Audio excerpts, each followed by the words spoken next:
함께 나눌 말씀은 룻기 4장 13절에서 16절까지입니다. 13절에서 16절까지 우리 같이 한 목소리를 읽겠습니다. 이에 보아스가 룻을 맞이하여 아내로 삼고 그에게 들어갔더니 여호와께서 그에게 임신하게 하심으로 그가 아들을 낳은지라.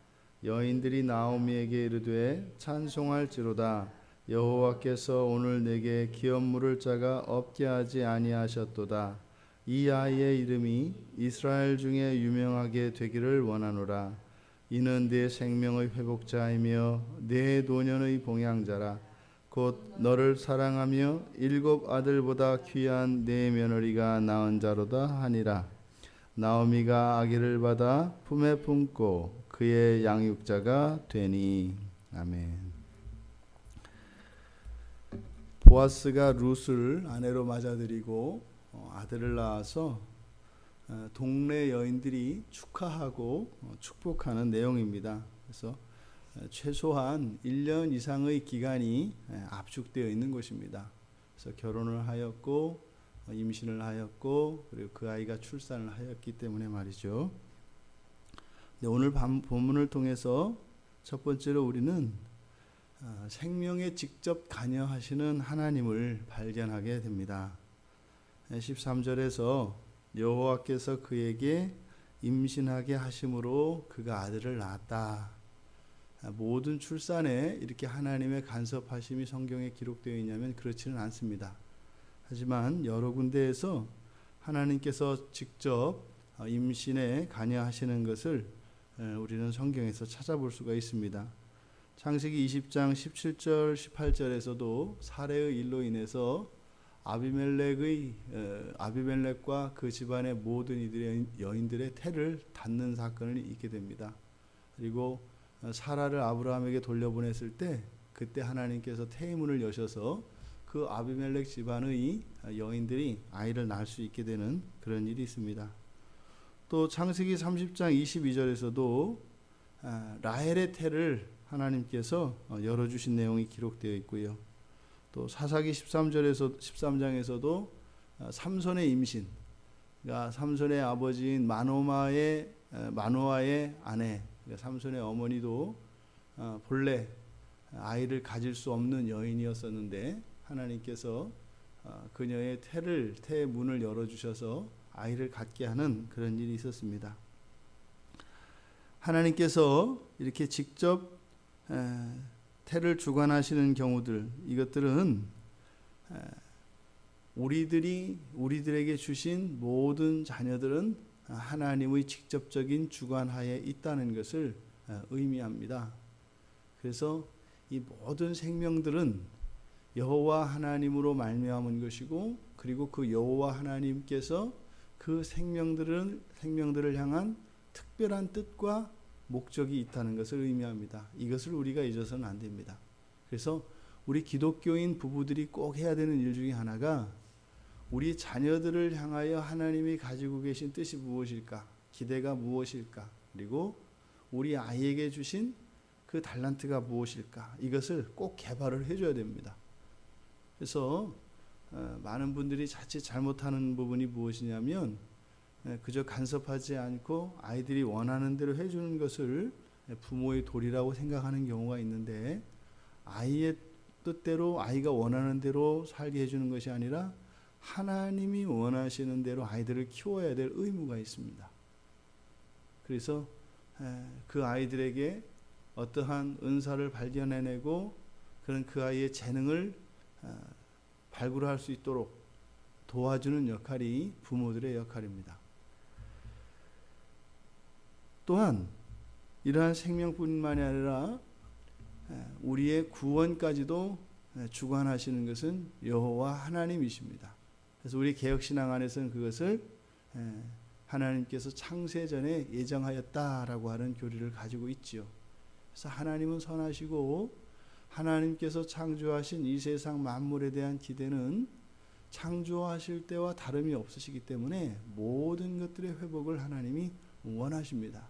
그리고 실제로 이 세상에서 일어나는 모든 일들은 바로 그 하나님의 그 구원의 경륜을 따라 움직이고 있습니다. 우리들 개개인의 인생도 마찬가지지요. 근데 오늘 읽은 이 본문 안에는 하나의 평행 구조가 나타나는데요. 13절과 15절에 보면 낳는다라고 하는 동사가 나옵니다. 13절의 끝에 그가 아들을 낳은지라 낳았다. 15절에도 보면 며느리가 낳았다. 그리고 그 사이에 이제 14절이 들어가 있는데 이것은 여인들이 지금 나오미에게 주는 메시지의 내용을 보강하고 강화시켜주고 있습니다. 여인들이 지금 나오미에게 하는 이야기를 보면 두 가지 메시지가 전달이 되고 있는데 14절의 첫 번째로 찬송하라 라고 하는 이야기입니다. 찬송하라. 이것은 이 찬송하고 축복하고자 하는 그 내용보다 더 우선하는 것이 무엇인지를 가르쳐 줍니다. 그러니까 지금 이 여인들이 나오미가 이제는 그 기업물을 후손을 가지게 된 것을 축하하려고 합니다. 그런데 그에 앞서서 이 룻기의 저자는 여호와를 찬송하라라고 하는 말을 먼저 기록합니다. 그러니까 뒤에 있는 축복의 내용으로 말미암아 이것이 주객이 전도되지 않도록 하는 이런 구조를 말씀드린 나았다라고 하면서 이 평행 구조, 여호와께서 임신하게 하셔서 낳았다라고 하는 이 내용을 강조하기 위해서 이 평행 구조를 사용하고 있습니다. 낳은 것이 여호와로 말미암은 것이다. 그러니 여호와를 찬송하라. 그리고 나서 이제는 나오미에게 기업 물을 자가 없게 하지 아니하셨다. 이 아이의 이름이 이스라엘 중에 유명하게 되기를 원한다. 그런데 여호와의 도우심으로 낳게 된 이 아이는 너희의 생명의 회복자이고 네 노년의 봉양자다. 지금 여인들이 강조하는 것은 여호와를 찬송하라는 것입니다.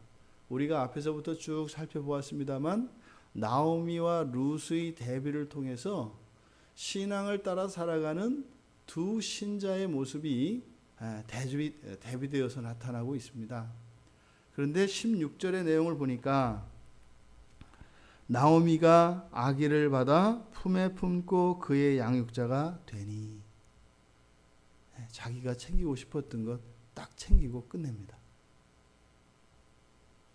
나오미는 이날을 위해서 얼마나 애쓰고 노력했는지 몰라요. 그 잔꾀를 부려가지고요, 룻을 보아스에게 시집 보내려고 굉장히 잔꾀를 부렸고 굉장히 노렸고 아주 노심초사했습니다. 그런데 이 나오미가 하는 태도를 보면 분명히 여호와를 경외하며 여호와를 신뢰하고 신앙의 대상으로 믿고 있는 여인입니다. 절대로 이 여인이 여호와를 부인하거나 부정하는 그런 사람이 아니에요. 하지만 여전히 나오미의 삶의 방식은 자기 주도적이었고 자기 계획적이었습니다. 그러니까 신앙의 대상으로서만 여호와 하나님이 있었을 뿐이지 직접적으로 자기의 삶 속에 그 주권이 하나님께는 이양되지 않았다 이 말입니다. 그러니까 지금 16절의 태도를 보세요. 지금 앞서 말씀드린 것처럼 이렇게 일부러 대조를 시키는 거예요. 여호와를, 이 일을 있게 하신 여호와를 찬송하라. 떡만 보고 좋아하지 말고. 근데 딱 그렇게 얘기를 해놓고 나서 16절에서 딱 그러잖아요. 아기를 받아 품에 품고 그의 양육자가 되니 원하는 거 다 이뤘다 이 말입니다. 이런 나오미의 모습이 우리의 삶 속에서도 나타납니다.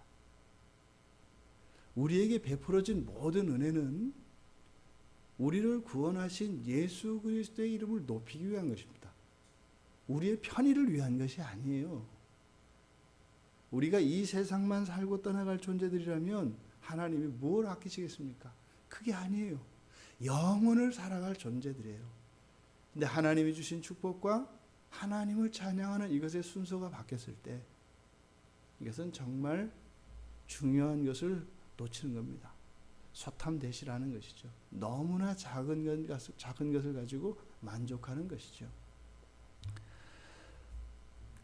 기업물을 짜가 없게 하지 않으시는 하나님. 이것이 14절의 하반절의 내용인데, 여호와 하나님께서 낳게 하여 주셨다라고 하는 13절과 15절 사이에 또한 14절에서 다시 한번 여호와께서 오늘 내게 기업물을 짜가 없게 하지 아니하셨다라고 이야기합니다. 이것은 여러분들의 삶에도 동일하게 적용됩니다. 여호와께서 여러분에게 기업물을 짜가 없게 아니하십니다. 그것은 자식이 없게 하지 않는다, 무자하지 않는다라고 하는 의미가 무엇이에요? 여러분들의 구원과 여러분들의 생명은 누구에게 있다? 하나님께 있다는 것입니다. 나오미에게는 받아들이지 않습니다. 부디 생명의 주관자이시며 우리의 구원의 주관자이신 여호와 하나님, 우리 주 예수 그리스도를 절대적으로 여러분의 삶과 여러분의 신앙 속에 주인으로 영접하실 수 있게 되길 바랍니다. 그러면 그분이 여러분들을 이끌고 가십니다. 그분의 이끄심에 조금도 두려워하시거나 조금도 의심하지 마시기 바랍니다. 그분은 선하신 분이십니다. 하나에서 열까지 우리의 안위와 우리의 행복과 우리의 기쁨을 위하여 지금까지도 단 하루도 쉬지 않고 우리의 이름을 부르시며 성부 하나님께 중보하시는 예수 그리스도이신 것을 믿으시기 바랍니다. 그 믿음이 여러분의 삶 속에, 오늘 하루의 삶 속에 여호와 하나님의 우리 주 예수 그리스도의 그 이름을 찬송하시는 복된 날 되시기를 주님의 이름으로 축원드립니다.